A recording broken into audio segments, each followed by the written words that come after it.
communiqué. Communiqué à Paris. Communiqué. Communiqué ma maman. Communiqué. Communiqué monter ma passi. Communiqué. Communiqué malingi bakufa. Chers internautes, ceux qui nous ont communiqué, ba maman, bozom sera communiqué à Missouni. Communiqué. Est-ce que banash congolaise bozaliawa? Bana ya Saint-Pierre, na Bax, na Bakongo, na Brazzaville, bozaliawa? Bana ya Mukondo, bana ya Owando, bana ya Makwa, bana ya Oyo, est-ce que vous allez plateau de 15 ans, Texacola Cheme, bana ya Wenze, bana ya Venari, Lénine, Narimbaka, vous allez bana ya la gare, vous allez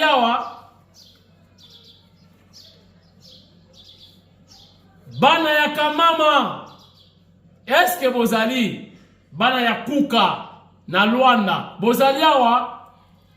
Bana ya Kikolo bozali awa? Est-ce que bana ya São Paulo bozali?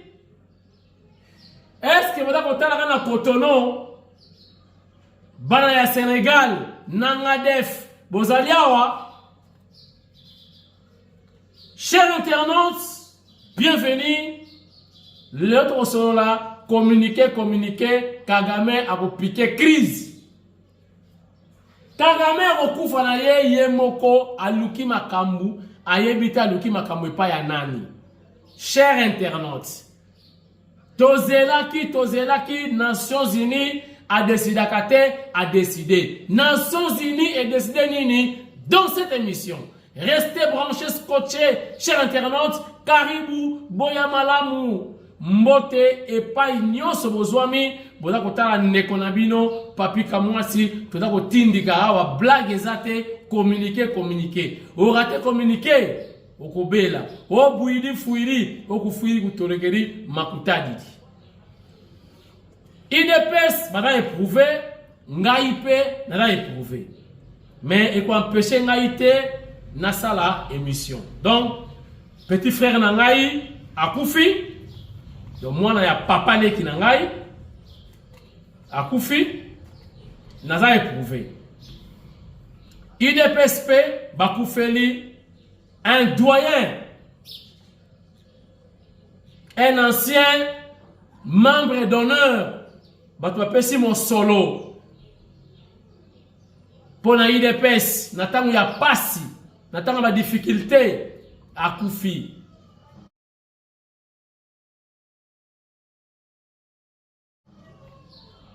Azalaki pe un ancien ya Miba Sassim asali bisika ebele asepe na ministère ya mine comme conseiller.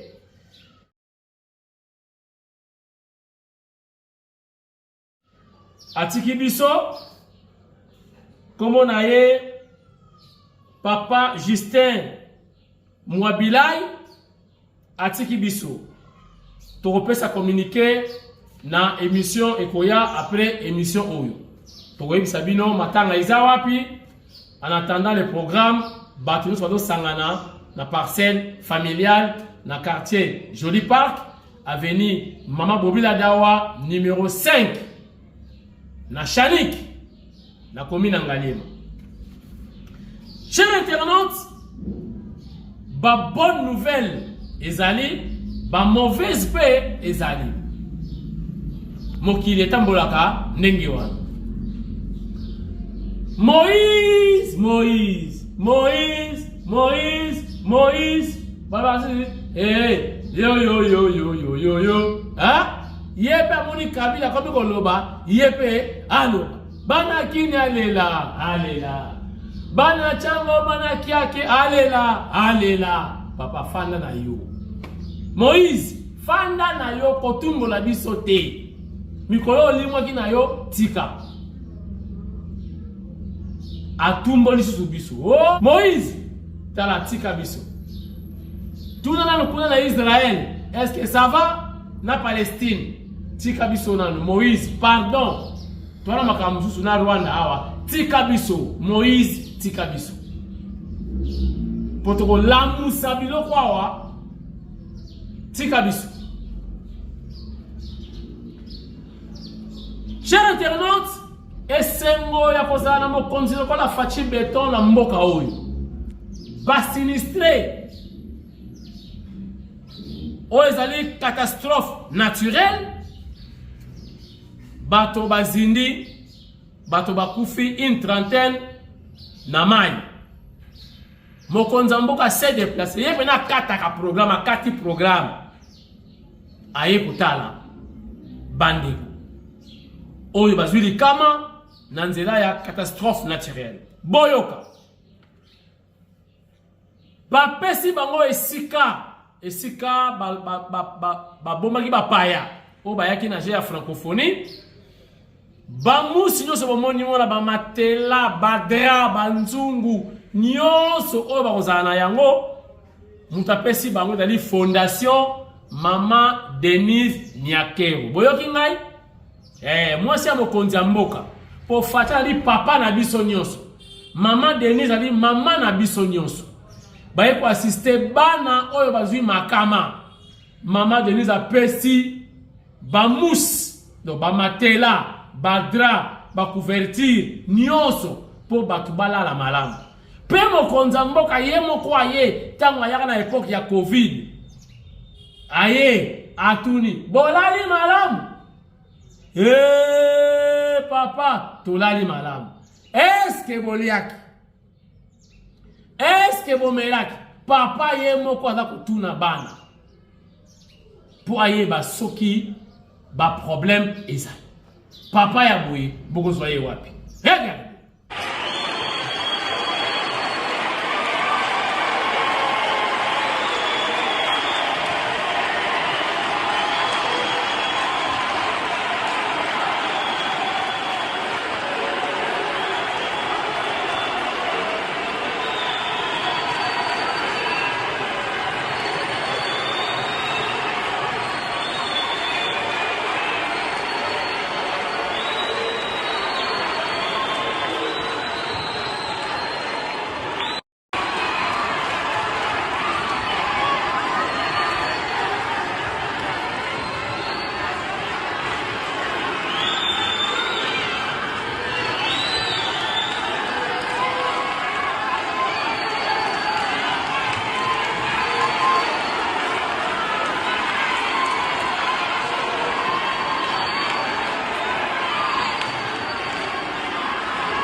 Est-ce que awa makamwezole kamalamu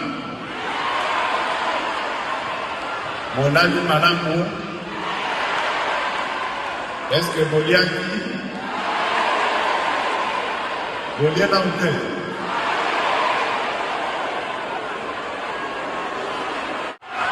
Est-ce que awa makamwezole kamalamu monali malamu? Est-ce que boliaki boliana mte?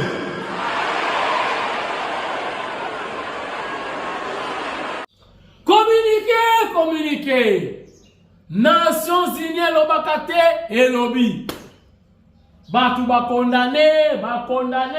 Oh non, ba Rwandais, bazana batu na bango te Nations Unies, ba lona, bazana ba espace, ba vandi sabat na Nations Unies. Chers internautes, cause na biso eza juste. Quel que soit le problème, Nations Unies bavandi sa makambo nyonso. Et Rwanda, l'un des membres des Nations Unies. Oh, ya sali, na évité azelaki miracle ni sala. Faci kena c'est la bonne voie à la kisi na mokili botala ndenge Rwanda asali biso. Bateli ba moni que oui, ba komone ba na raison. Lobby ba sangana ki Conseil ya Nations Unies basangana ki bakwesi mibeko. Nini oyo bazui comme résolution na kati ya décision oyo sommet salama ki lobby na Nations Unies. Boyo kanga. Nations Unies a décidé lisusu pona Rwanda. Kagame ako disparaître. Boyo kangai bomba Nasukisa na Panza na Nyangola ndeko moka benga bi papa Kasumbalesa elakisi oyo lobaka te. Kasumbalesa elakisi ndako Nzambe. Babi Kasumbalesa papa Kasumbalesa elakisi ndako Nzambe. Est-ce que c'est vrai? Kasumbalesa o ndako Nzambe. Boyoka ba décision oyo Nations Unies ezui contre le Rwanda. Boza na papier na stylo bonote. Décision liboso balobi retrait immédiate. Sika diadia sikoyo.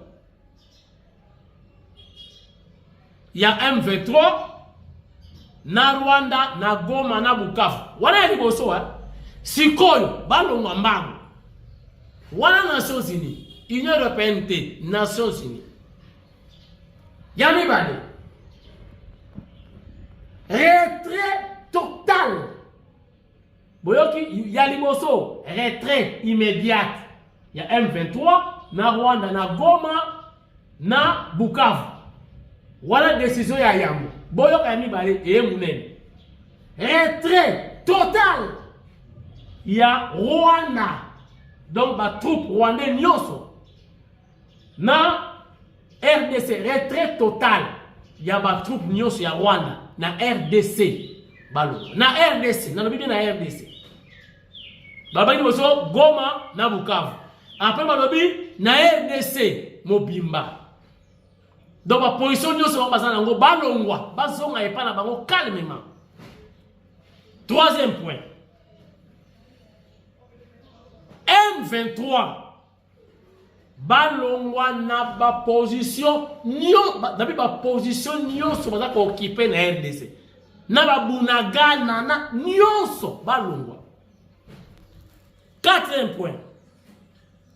Lisasi elle la lisusu te. Cessez le feu total. Quatrième point. Arrêt. Yaba action na militaire, c'est-à-dire offensif na bango, attaque. Wana quatrième point. Et nasuka balobi retour. Donc dans bitumba, c'est-à-dire dans conflit. Retour na processus ya Luanda. Boke ndiko na Luanda. Mais na terrain ba mona mutute. Wana Nations Unies. Pour Nations Unies sera kwa ici boui. Mbala moko atindi batu. En cas de violation, Mangongi, Nations Unies a ko intervenir à tout na rason mutute. Boyebi déjà. Balo ibozo na Luanda. Boke ne suna ba dialogue na bino ya Nairobi. Kuna biso tozate, mais en tout cas, comme il y a eu violation, il y a intégrité territoriale, il faut nous retrait et salama. Immédiatement, cesser le feu. Ba parti positionnement M23 banda. Ba mona su mutute. Rwandete mutute. Zonga yomoko. Wana bibotu. Wana Nations Unies est décidé enfin. Ba meraki muke ko sala semblant neti ko seter ezalaki moment ya ko luka oyeba réellement ba Rwandais bazawana réellement il y a eu des infractions, réellement il y a eu des abus, des violences, ba assassinat, ba détournement.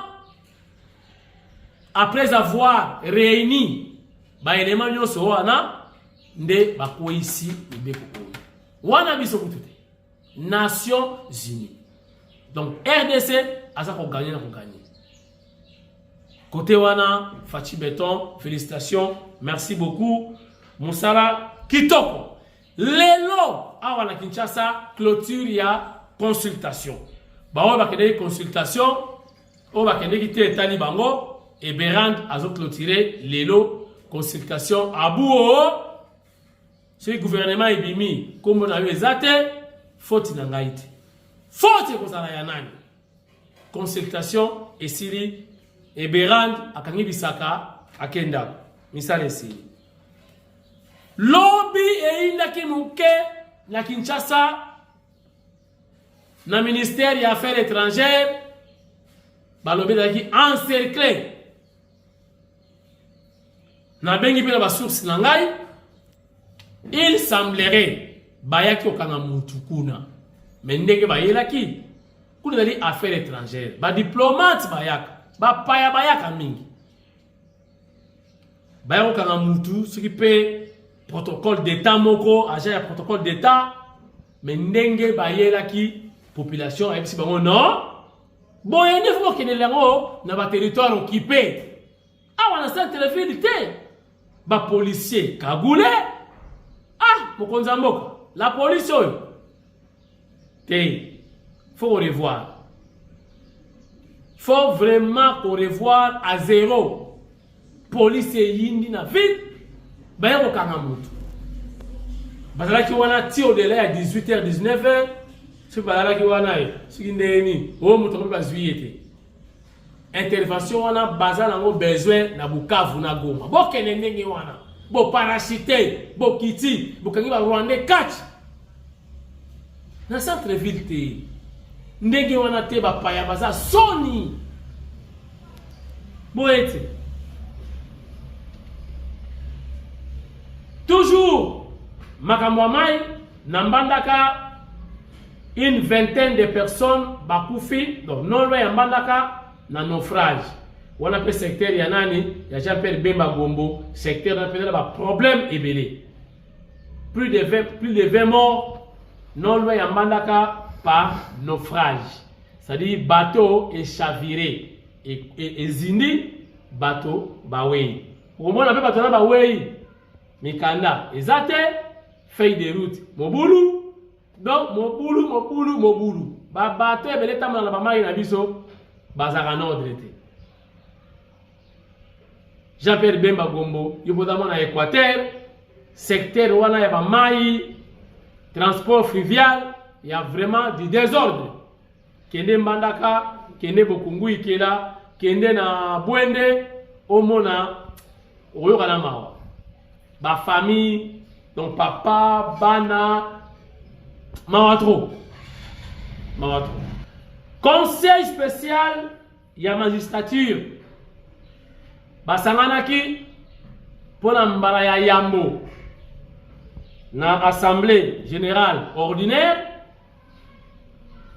Tellement, vu l'importance, il y a assemblée wana pitali mbala ya yambo, ba bengisi ye moko mokonzi ya justice, donc le magistrat suprême, azala wana comme témoin ya ba travaux bazanango durant 10 jours, ezalaki lobby botalango en image.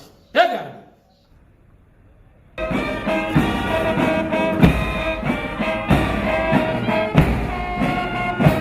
Conformément à la Constitution, c'est 7 avril 2025, premier lundi du mois d'avril, le Conseil supérieur de la magistrature s'est réuni pour la toute première fois depuis sa création en 2008 pour tenir sa première assemblée générale ordinaire. Tous les membres de droit, ceux élus venus de 26 provinces du pays et ceux de son bureau, vont statuer pendant 10 jours sur le fonctionnement du pouvoir judiciaire.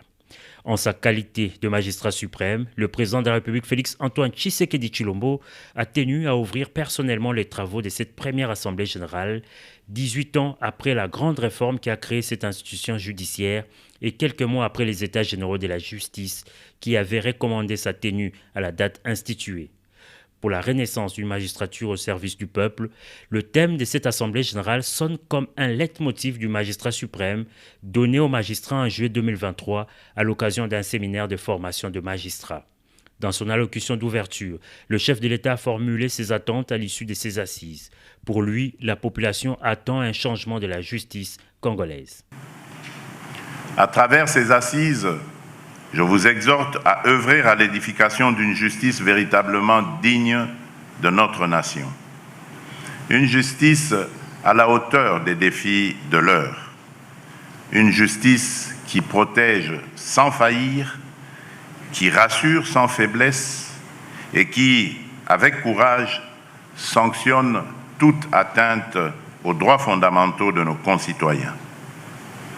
Dans un contexte marqué par les blessures profondes laissées par les conflits, notre peuple exige, avec force et légitimité, la vérité, la justice, l'équité et la réparation. Mesdames et messieurs de l'appareil judiciaire, la République vous regarde. Bien avant le chef de l'État, le président de la Cour constitutionnelle et président du Conseil supérieur de la magistrature s'est réjoui de la tenue de cette première session ordinaire. Il a recensé toutes les initiatives prises par le président Tshisekedi depuis 2022, notamment le renouvellement du corps de magistrats avec l'engagement par ordonnance présidentielle de 5000 magistrats. Depuis votre accession à la magistrature suprême, des avancées significatives ont été réalisées au sein du pouvoir judiciaire. À titre illustratif, il a été noté 1. L'exécution du projet de recrutement des magistrats qui est en train de résorber les déficits endémiques de nos effectifs avec le recrutement historique de 5000 nouveaux magistrats civils et militaires. 2. L'entrée des magistrats femmes au bureau du Conseil de la magistrature, ainsi qu'au secrétariat permanent du dit Conseil, tout comme leur nomination croissante à la tête de plusieurs juridictions et offices des parquets à travers notre pays. 3. Sur le chapitre du social des magistrats, nous relevons la matérialisation du projet historique relatif à la prise en charge médicale et des obsèques du magistrat indépendant par l'État à travers la société d'assurance Activa. La gestion des carrières de magistrats, leur formation, le social et leur logistique figurent parmi les questions qui seront débattues. Chaque juridiction civile et militaire provinciale devrait aussi présenter son rapport à l'occasion de cette assemblée générale. Merci. Tout à l'heure ensemble, Nabino. O ezalaki epai na biso comme information, tu peux communiquer, tu peux sibino. O etikali totala ti journée da ko évoluer, ce qui est fouet ko bakisa ezali, to ko bakisa. Ce qui est ité, to sali kaka émission mosusu lobby. Mabe, merci na bino nyonso, merci na Mpinda Christine Motema ya Joseph Mpinda bana ya Panama na Parigo. Merci na Régine Kapinga, Fondation Kapinga Wetu, Régine Kapinga, Forecap en sigle. Maman ya Villevorde na Belgique. Merci na bino nyonso botali émission ya lelo. Ngai Kamwasi na bino soki yer mokote lobi kaka ekufeli. Mais en tout cas boye bake nana banda visibilité. Il y a Monsieur Nico Nzau. Est-ce que vous voyez bien? Nico Nzau. Nico Nzau azali. Nico Nzau teo banoboka na viva la muzika. Mwana ya Kimbanzeke. Mais nous avons Nico Nzau. Ou azali bongo DG. Il y a Agence nationale des grands travaux. Ou azali misala ebele ba rocade. Ozoka ba rocade wana ndeye misala ebele asali na mboka oyo na ko faire découvrir bino Nico Nzau azanani produit ya IBTP ingénieur akoma docteur en construction Nico Nzau na ko lakisa bino ye na ba vidéo eza koya mingi na misala azali kusala pour l'intérêt général, pour la Mboka Congo, Nico Nzau, docteur en construction. Le la flash, lobby, beaucoup mona misala o yazali kosala, mwana ya Mboka. Merci et à très bientôt. Bye bye.